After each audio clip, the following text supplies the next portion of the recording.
백만장자의 아들로 태어났지만 9살에 아버지의 사업이 망하면서 하루아침에 가난 속에 던져진 아이가 있었습니다. 이 아이는 부자가 된 사람들의 비밀을 누구보다 알고 싶었습니다. 그렇게 성인이 된 후 수백 명의 자수성가 부자들을 무려 5년간 관찰하며 공통점을 알아냈습니다. 그 결과 현재 미국의 금융회사 대표이자 전 세계를 넘나드는 강연가로 부자의 꿈을 이뤘습니다. 이 남자가 밝혀낸 부자들이 가지고 있는 공통점은 무엇일까요? 이 남자가 연구했던 부자들은 직업, 학력, 인종, 나이까지 모두 달랐습니다. 신기한 건 대부분 비슷한 습관을 가지고 있었다는 겁니다. 여러분 주변에 성공하는 방법을 알려줄 부자가 없다면 이번 영상은 정말 끝까지 보시길 추천드립니다. 그럼 부자들의 3가지 습관 바로 시작하겠습니다. 첫 번째 습관, 꿈과 목표를 구분한다. 꿈이랑 목표가 뭐가 다른 거지? 많은 사람들이 꿈과 목표를 구분하지 않고 사용합니다. 하지만 부자들은 꿈과 목표를 철저하게 구분합니다. 목표는 애매모호해도 포괄적이어도 안 된다. 많은 사람이 목표 달성에 실패하는 이유 중 한 가지가 그것이다. 사람들은 실제로는 꿈인데 그것이 목표라고 배워 애매모호하고 포괄적인 목표를 쫓는다.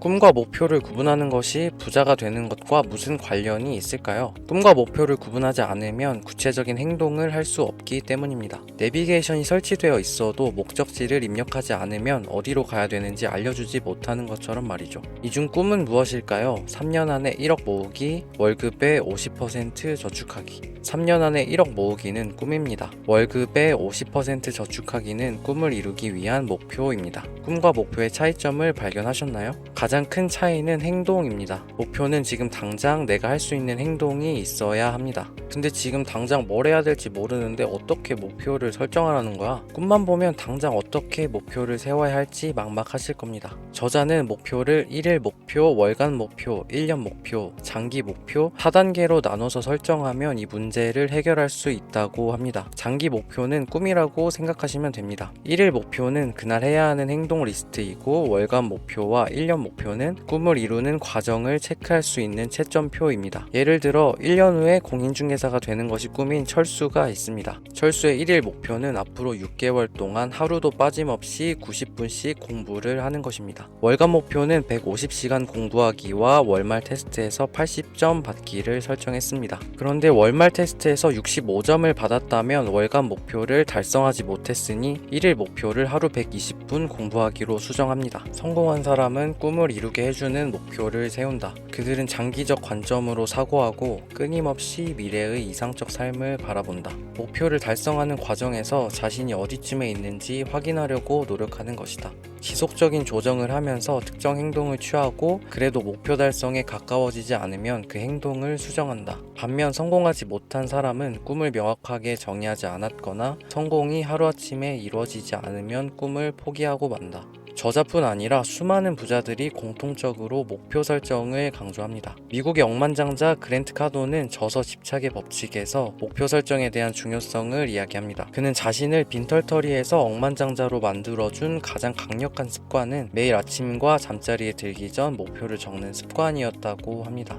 꿈과 목표를 구분하고 당장 실천할 수 있는 목표를 설정하면 막연해 보였던 꿈이 하루하루 가까워지는 것을 느낄 수 있을 겁니다. 두 번째 습관, 매일 자신만을 위한 시간을 만든다. 욜로하고 유튜브 보면서 시간 낭비, 돈 낭비하라는 뜻이 아닙니다. 여기서 말하는 자신만을 위한 시간은 자기계발을 이야기합니다. 뭐야, 자기계발이 무슨 부자 되는 방법이야. 너무 뻔한 거 아니야? 네, 그런데 자수성가 부자들이 하는 자기계발은 우리가 생각하는 것보다 훨씬 디테일합니다. 지식과 배움은 성공을 향한 토대이자 도약판이다. 모든 것을 알고 모든 분야의 전문가가 되는 것은 불가능하다. 그러므로 투자 시간 대비 최대 유익을 얻을 수 있는 구체적인 분야에 집중해 공부해야 한다. 우리는 보통 자기계발이라고 하면 막연하게 독서나 운동을 생각합니다. 저자는 여기서 한 걸음 더 들어가서 자신의 분야에서 전문가가 되기 위한 지식이나 기술을 늘리는 데 집중하는 것이 부자가 되고 성공하기 위한 가장 빠른 방법이라고 강조합니다. 다 좋은 얘기인 건 알겠는데 현실적으로 매일 자기계발 할 시간이 있나?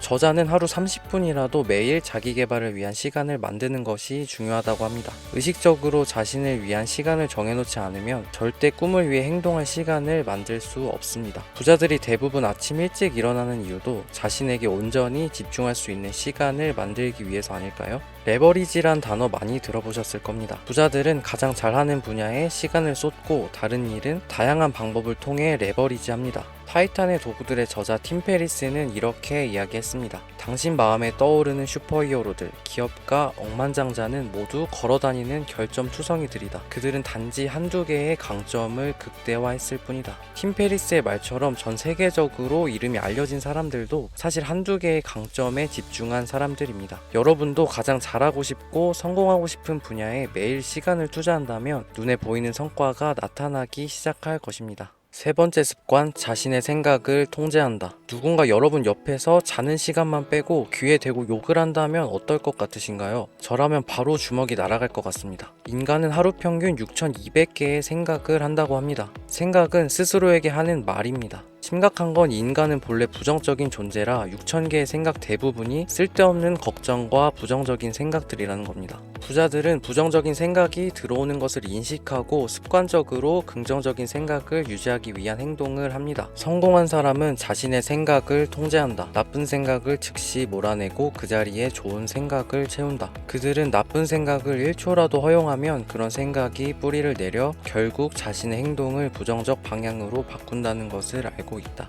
이 영상을 보시는 분들이라면 많은 책을 읽고 자기계발 영상도 많이 보셨을 겁니다. 그럼 가장 많이 강조하는 부분이 생각이라는 것도 동의하실 겁니다. 생각이 행동을 만들고 행동이 결과를 만들기 때문입니다. 팔을 올려야겠다고 생각했는데 다리가 올라가지는 않습니다. 대부분의 부자들이 늘 밝은 표정을 하고 부정적인 감정에 휘둘리지 않는 이유는 생각을 통제하는 습관을 가지고 있기 때문입니다. 그런데 긍정적인 태도를 가진다고 해서 부자가 될 수 있을까요? 놀랍게도 긍정적인 태도가 부자가 되는데 도움이 되는 과학적인 이유가 있었습니다. 인지심리학자들의 최근 연구에 따르면 긍정적인 생각을 하게 되면 넓은 시야를 가지게 되고 그 결과 창의력이 높아져 문제 해결력이 향상되었습니다. 반면에 부정적인 생각을 하면 초점이 좁아져서 문제 해결력이 더 낮아진다고 합니다. 부자가 되는 과정은 문제를 해결하는 과정입니다. 당연히 돈이 많으면 좋은 기분만 들겠지. 돈도 없고 일도 안 풀리는데 어떻게 좋은 기분을 유지하냐고. 이런 생각이 드실 수도 있습니다. 그런데 부자들은 우리와 다른 행성에서 사는 외계인이 아닙니다. 우리 집 TV에 나오는 부정적인 뉴스들이 부자들의 집에 있는 TV에서도 나옵니다. 부자들이 운전할 때도 매너 없는 운전자가 갑자기 끼어듭니다. 그럼 부자들은 어떤 방법으로 긍정적인 감정을 유지하는 걸까요? 부자들은 긍정적인 감정을 유지하기 위해 크게 4가지 행동을 한다고 합니다. 첫 번째 행동은 긍정적인 자기대화입니다. 긍정적인 말을 스스로에게 해주면서 기분을 좋게 만듭니다. 두 번째 행동은 시각화입니다. 이뤄지길 바라는 모습을 생생하게 상상함으로써 긍정적인 기분을 유지합니다. 세 번째 행동은 부정적인 정보를 차단하는 것입니다. 미디어에서는 대부분 부정적인 내용이기 때문에 부자들은 TV를 보지 않고 긍정적인 감정을 느낄 수 있는 프로그램이나 책을 봅니다. 네 번째 행동은 감사하기입니다. 저자는 감사하기가 부정적인 생각을 긍정적인 생각으로 바꾸는 가장 강력한 방법이라고 강조합니다. 매일 감사함을 연습하면 마침내 긍정적인 생각이 부정적인 생각을 제압한다. 감사함은 세상을 보는 렌즈를 부정에서 긍정으로 바꾼다. 그러면 문제가 아닌 해결책이 보이기 시작한다. 실업과 가난에서 벗어날 수 있게 해주는 아이디어들이 갑자기 머리에 떠오르게 될 것이다. 부자들은 돈이 많아서 감사할 일들이 더 많을 것 같지만 감사하는 내용을 들어보면 우리도 이미 가지고 있는 것들이 대부분입니다. 배우 김우빈님은 하루를 마무리하며 5개의 감사일기를 매일 쓴다고 합니다. 감사일기의 내용은 하늘을 2번 본 것, 하루 3끼를 먹은 것 등 정말 사소한 것들입니다. 오프라 윈프리도 매일 5개의 감사일기를 쓰는 것으로 유명한데요. 점심에 맛있는 식사를 한 것 등 사소한 일들을 감사히 여기며 하루를 마무리한다고 합니다. 저는 게을러서 감사한 일을 글로 적는 것은 해보지 않았지만 자기 전에 감사했던 일 3가지를 생각해보는 것만으로도 행복한 기분을 느끼며 잠에 들 수 있었습니다. 여러분도 감사일기가 부담스러우시다면 잠자리에 들기 전에 그날 하루 감사했던 일을 떠올려 보시는 건 어떨까요? 오늘 내용을 요약해 보겠습니다. 부자들은 공통적인 습관을 가지고 있다. 첫 번째 습관, 꿈과 목표를 구분한다. 두 번째 습관, 매일 자신만을 위한 시간을 만든다. 세 번째 습관, 자신의 생각을 통제한다입니다. 여러분은 이 습관들 중 어떤 습관을 가지고 계신가요? 만약 여러분이 부자의 습관을 가지고 있다면 부자들과 같은 결과가 있을 것입니다. 만약 가지고 있지 않다면 오늘부터 부자의 습관을 여러분의 습관으로 만들어 보시길 바랍니다. 오늘 영상 끝까지 봐주셔서 감사합니다. 지금까지 슈퍼띵크 상위 1% 마인드였습니다.